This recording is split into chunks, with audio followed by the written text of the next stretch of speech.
7. The genetic elephant in the room. You may have wondered when I would discuss the genetic elephant in the room. Due to the complexity surrounding the use of genetically modified organisms, otherwise referred to as GMOs or GM foods, in our current food system, I decided to save the worst aspect of the mad for last. What exactly are GM foods? Genetically engineered food production, otherwise known as recombinant DNA technology, is based on the science of genetic determinism, which sees mankind and the world we live in as essentially materialist or physical. It is based on a monoculture of the mind, as leading anti-GMO activist Vandana Shiva notes.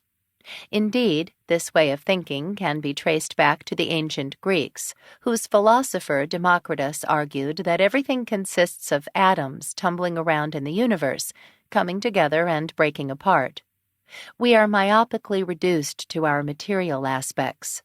In this monoculture of the mind, living organisms act like machines with interconnected pieces, and with the appropriate know-how they can therefore be put together and taken apart like machines. Biotechnologists can, based on this materialist logic, take a specific gene from one organism and place it into the DNA of another organism in order to create a new type of seed with one or more desired traits, such as herbicide-tolerant plants and, most recently, apples that do not go brown after you cut them. This process is known as in vitro DNA modification, and it is somewhat like a complicated genetic game of cut and paste. Yet where do we draw the line as Christians between mimicking creation and thinking we can do better than the Creator by shifting DNA from one species to another, for example? When do we start eating the forbidden fruit, thinking that God did not quite get it right?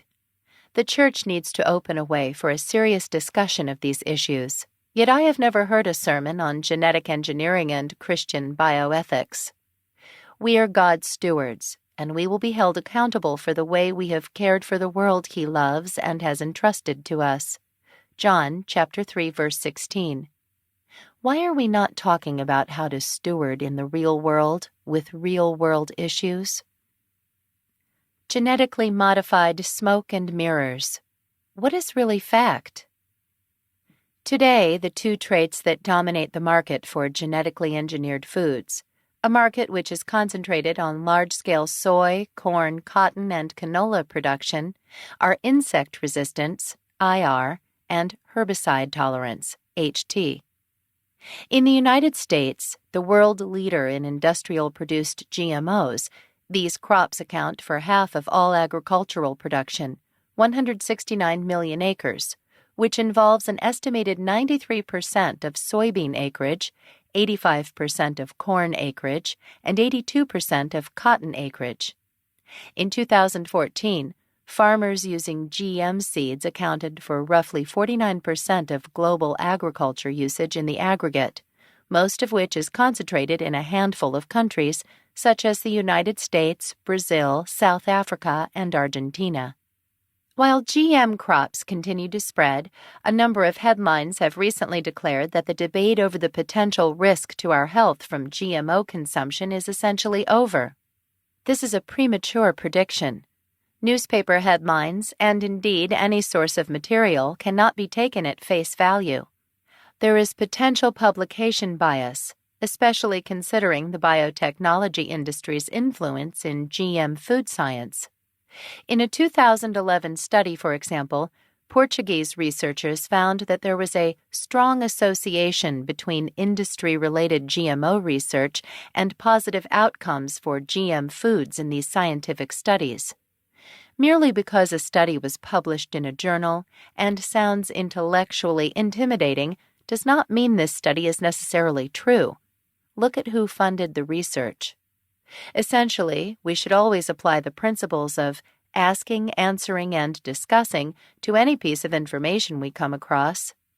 As the Apostle Paul would have said, we need to take every thought, including our examination of GMOs, captive unto Christ's wisdom. In the case of scientific information, Many media outlets are sensationalist at best. Any facts garnered from these sources are essentially the result of the author's interpretation of the scientist's interpretation of their work. Very much like the telephone game my 4 children played growing up. GM science versus GM certainty. Proponents of GM foods often state that the disapproval surrounding this new agricultural technology is irrational, since science has proven that it is safe. Yet, as I discussed, science is not a system of absolute certainty. The scientific method is a phenomenal tool that enables us to discover and comprehend, within our limited human understanding, God's incredible universe. But it does not replace God. To argue that GM foods are completely safe is to deny that there are many things we have yet to learn about genes, let alone the way genes react in an organism within our multifaceted ecosystems. Indeed, we are only beginning to realize that our so-called junk DNA is really not junk at all, and how the science of epigenetics, the study of how the environment controls gene activity, is far more complicated and far-reaching than imagined. Who is to say what will happen when we take one gene from an insect and insert it into a plant? The absence of harm in scientific papers does not immediately equal safety in real life. It only means that as far as we can tell, as we look under the streetlight in the parking lot, to once again use Pollen's analogy, we cannot see any immediate health hazards. The true pursuit of this science has to be as unbiased as is humanly possible. This is an especially hard task when an industry that is heavily invested in a technology controls the research on this technology. International biotech companies such as Monsanto and Syngenta, who dominate the global GM commercial market, publish the majority of the studies available on GM foods. The relationship between these biotech companies and researchers can be either direct, such as employing their own researchers, or indirect, by funding university studies through large grants, for instance. Potential publication bias cannot be overlooked in these instances, since these companies have the most to lose, in terms of billions of dollars of annual revenue, from findings that question the safety of genetically engineered foods. There are a number of other factors to consider. Researchers cannot access the GM seeds and their particular isogenic lines, that is, any seeds with similar genotypes, without permission from these companies. Furthermore, independent scholars have limited financial support compared to industry-funded research. Even many regulatory bodies, such as the American Food and Drug Administration, FDA, can only access industry information on GM foods if the companies in question give their permission. How can we rely on the proven safety of these studies if the biotech companies restrict access to the information necessary to carry out completely independent trials? In fact, most of the available studies on GM foods do not thoroughly examine long-term and multi-generational health effects. As biochemist and nutritionist Dr. Arpad Puste, widely known for his work on GM potatoes, indicates, the main danger is that we do not know what the main danger is. Although a recent paper by French plant geneticists Agnès Ricroche and her colleagues has argued that these short-term trials, which are usually 3 months or less in duration, are acceptable measures of GM food safety, the paper itself contains several contradictions. Most notably, while the study indicates that GM foods are safe, according to both the long and short-term studies carried out over the past several decades, it claims that there are no long-term rodent studies available for one of the main GM crops produced today, corn.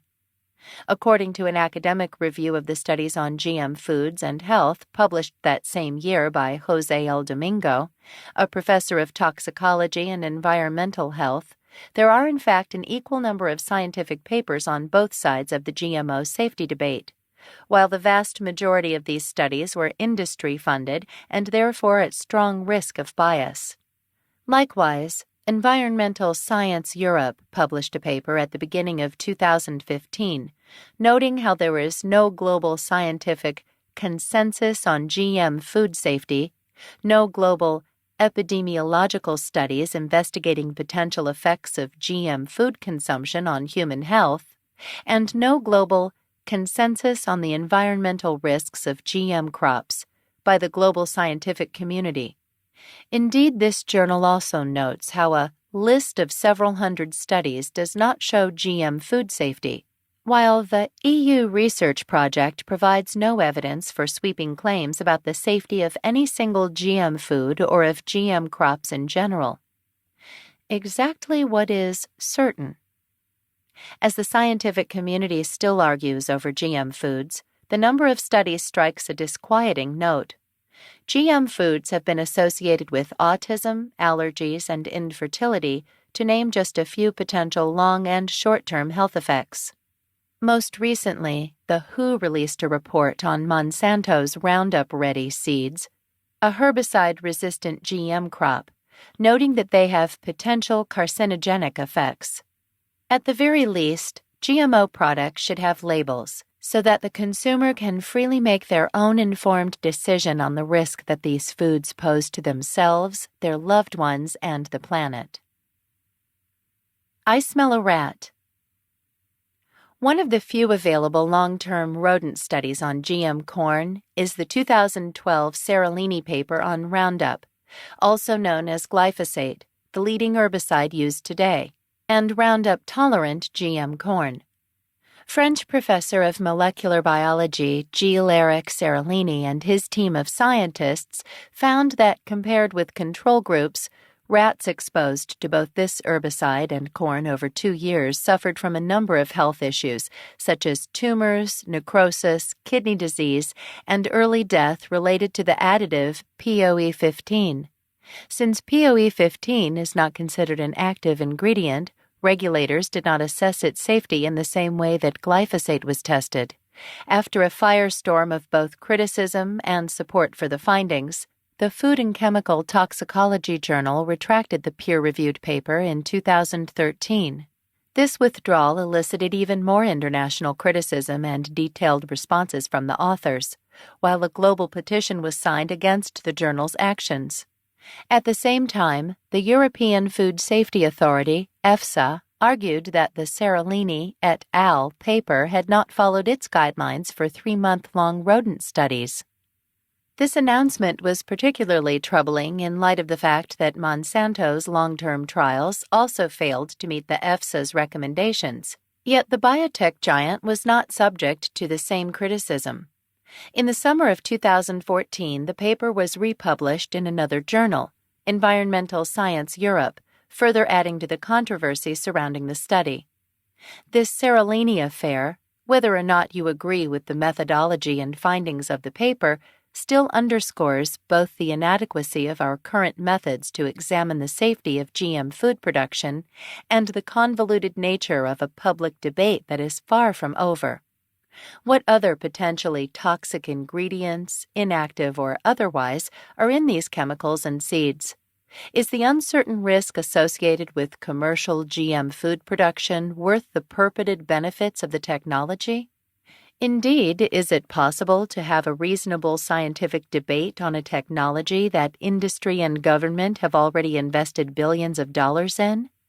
Or in an environment where the scientists who examine this technology are both personally and professionally condemned? The myth of the environmental vacuum. The potential risks of GM food production are not limited to human health.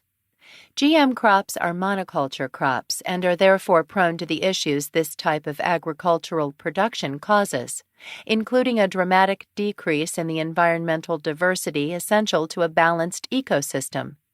In fact, a growing body of research on the ecological impact of GM food production, for example, indicates that over time both weeds and insects can develop resistance to these new chemicals and crops, thereby necessitating the use of more and more pesticides, chemicals that have been linked to cancer and birth defects, for the same desired effect.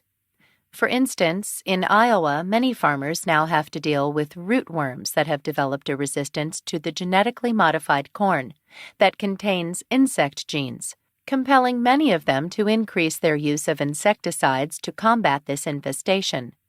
Indeed, some researchers have estimated that GM foods have increased the rate of overall pesticide use in the United States alone by 122 million pounds in the years 1996 to 2011. Although a recent German meta-analysis, or a detailed survey of the scientific studies available on a particular subject, has argued that GM food production decreases pesticide usage by 37%. Over half of the studies used in this meta-analysis were short-term, mainly one farming season. Since insect and weed resistance occur over an extended period of time, this meta-analysis is not an accurate survey of the long-term effect of GM foods on pesticide usage. Also, the data analyzed in this meta-analysis focused primarily on insect-resistant, genetically engineered crops. Herbicide-tolerant crops, however, account for the greater percentage of GM agricultural production today. This meta-analysis is not a suitable account of GM agriculture in general, even though the authors claim that it provides robust evidence in favor of GMOs, which will greatly improve public trust in this technology.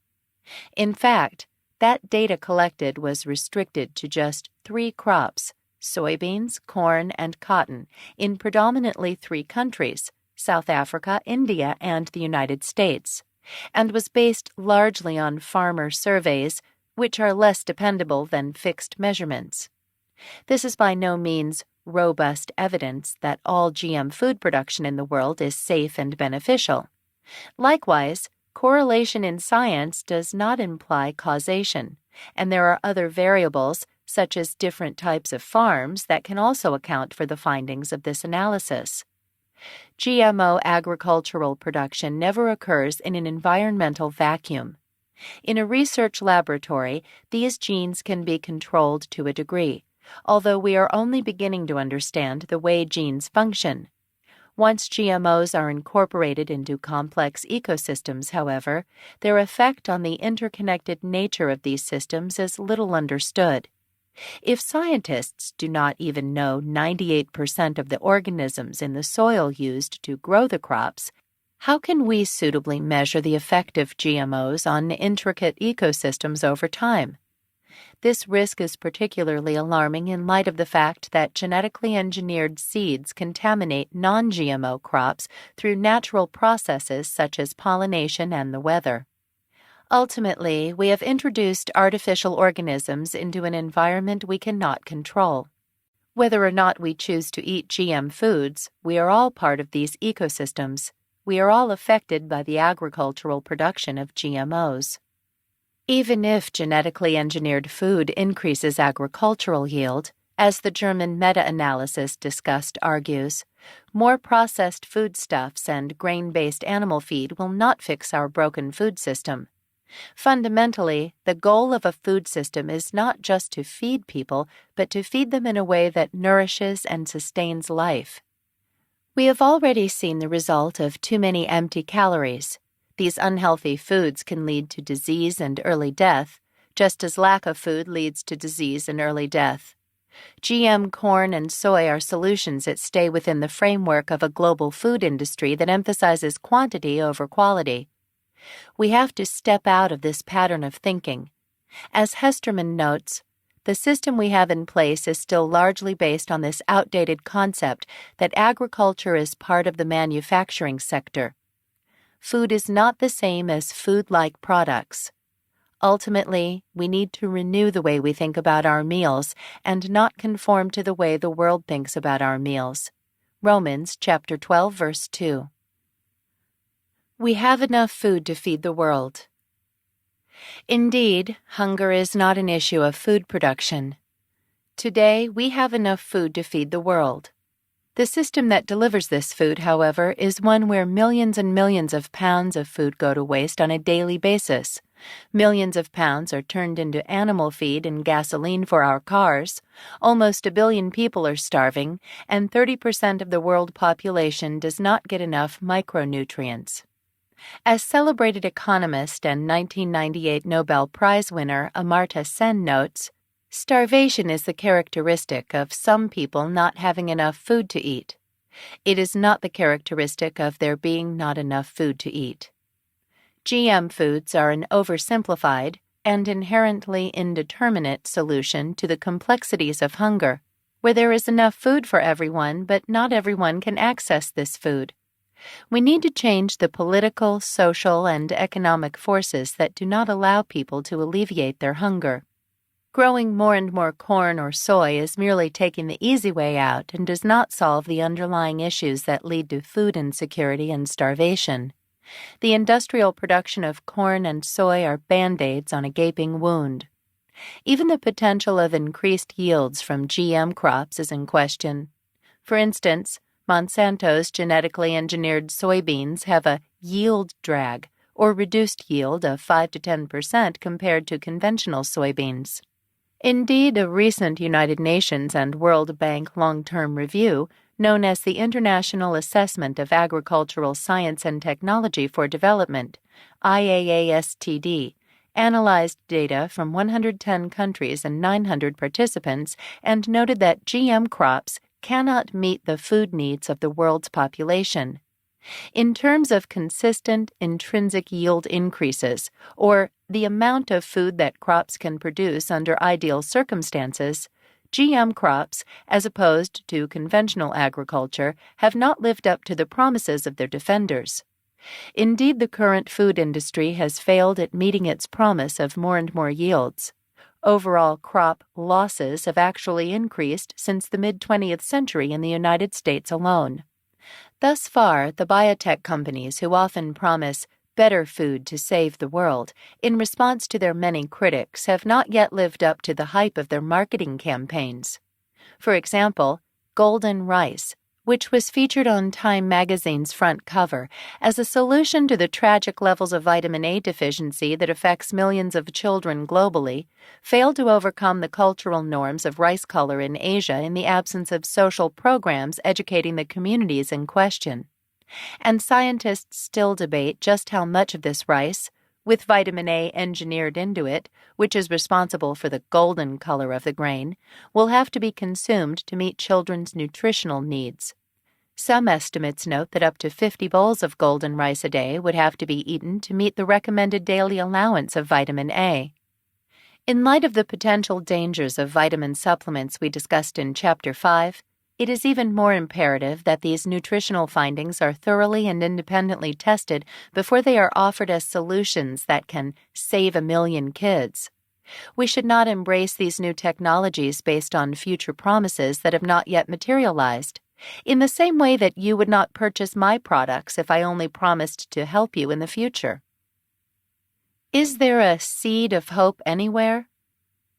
Is it even possible, however, to create a food system that focuses on both quantity and quality while stewarding God's planet with integrity and compassion? The growing body of research on agroecological farming methods offers some exciting possibilities. Across 44 projects in over 20 sub-Saharan African nations, for example, agroecological yields have been significantly higher than conventional or GM farming methods, with an increased yield of 214% within a 10-year period.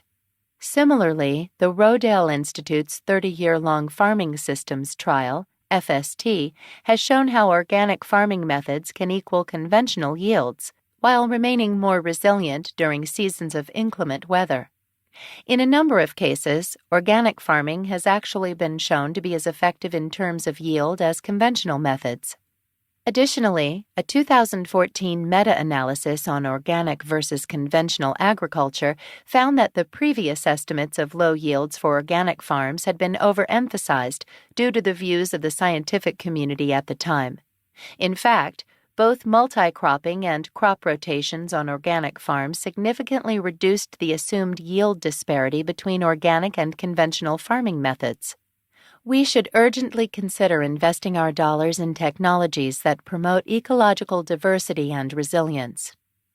The search for alternative food systems is indeed urgent, since the production of GM crops has left us with a global issue of food sovereignty. Who governs our food supply? Biotech companies and food corporations are continually increasing their control over what we eat, while public institutions for agricultural development, such as Borlaug's International Maize and Wheat Improvement Center in Mexico, suffer under a lack of available funding. Since these companies can patent their GM seed technology, farmers can no longer save their seeds and plant them in subsequent seasons, a time-honored practice that has continued since the beginning of agriculture. Yet God created seeds in such a way that they can sustain a regular food supply by being replanted. This is part of His Wired for Love foundation of our world. Now, however, GM farmers have to purchase new seeds and new chemicals each year, often increasing their debts in the process.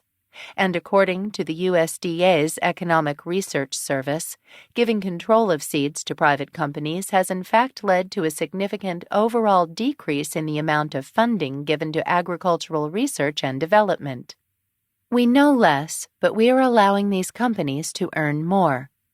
This expansion of the private sector's control over our seed supplies is essentially a monopoly on the genetic resources on which all of humanity depends. We can survive without a lot of things, but food is indubitably not one of them. Indeed, in countries such as India, the fight against GM foods is not predominantly concerned with the human and environmental health effects of these crops, but rather campaigners focus on food security and sovereignty, and the freedom for local communities to control and determine their own food sources. The patenting of GM seeds involves significant amounts of money. Monsanto can gain millions of dollars per annum by abolishing all the seed-saving habits of farmers in the United States alone, while its earnings from court cases against farmers who have purportedly saved their seeds is equally high. An alarming pattern has emerged over the past several years, whereby some farmers are prosecuted by these multi-billion-dollar companies for the use of GM seeds, even if they argue that their lands were, unbeknownst to them, contaminated by these genetically engineered crops. The private investigating teams hired by these biotech companies, which search the countryside for patent infringements, have discovered many of these purported cases. Real food and real scientific advances. I am, of course, in no way anti-science. As someone who has spent the last 30 years researching the mind and brain, I have a great appreciation for the scientific method as an exciting tool that enables us to discover more and more about our God by examining His magnificent creation. I do believe that genetically engineered biotechnology has significant research potential within a laboratory, enabling us to identify particular genes in isolation, as was done with snorkel rice, which failed to create a flood-resistant rice variety but provided scientists with an important body of information nonetheless. And there certainly are many pro-GMO scientists and organizations, such as the Center for the Application of Molecular Biology to International Agriculture, CAMBIA, that are challenging private corporate control of GM food technology. Yet, as an uncertain technology that enables large corporations to gain control of our food supply, the process of science, and even politics, GM foods pose an imminent threat to us all. Rather than trying to change what God has given us in nature, a far better use of science in our food system is science that devises ingenious solutions that imitate God's creation. Over the past several years, the science of biomimicry has sought to do just this: to mimic the genius found in nature while at the same time respecting the intricate complexity of our world's ecosystems. Essentially, this exciting field is focused on innovation inspired by nature, or what I like to call innovation inspired by God's design. Farmers, inventors, and researchers are continually making incredible advances in sustainable and natural food production, From the use of fish tanks and water-grown vegetables in greenhouses, known as aquaponics, to practices that use cows to imitate wild animal grazing patterns to reverse desertification by fertilizing the soil, and to multifaceted organic farming methods and animal husbandry used to sequestrate excess carbon in the land, thereby helping to combat global warming. For example, Will Allen, a Milwaukee-based organic farmer and the founder of Growing Power, provides safe, healthy, affordable produce for communities using an astonishing array of natural scientific techniques: acid digestion, anaerobic digestion for food waste, biophyto remediation and soil health, aquaculture, closed-loop systems, vermiculture, small and large-scale composting, urban agriculture, and permaculture. Allen, whose farms are incredibly productive per acre, has rightly received an honorary Ph.D. for his incredible contribution to the field of biomimicry. The genius of these sustainable farmers and food producers can easily be compared to that found in the offices, practices, and laboratories of individuals with many degrees behind their names. It is time to quit the system. The mad way of eating is the product of human choices. Many of us are not compelled to eat its highly processed foods, nor should we accept its many chronic diseases and starving millions.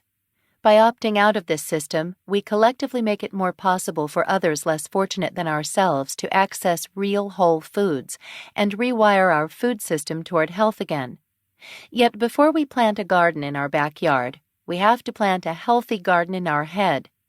In the following chapters, I will show you how thinking is the key to a healthier you and a healthier world. Admitting there is a problem with our global food system is the first step. Now it is time to quit the system and beat it at its own game. Part 2. Quit it. 8. Mindset and meal.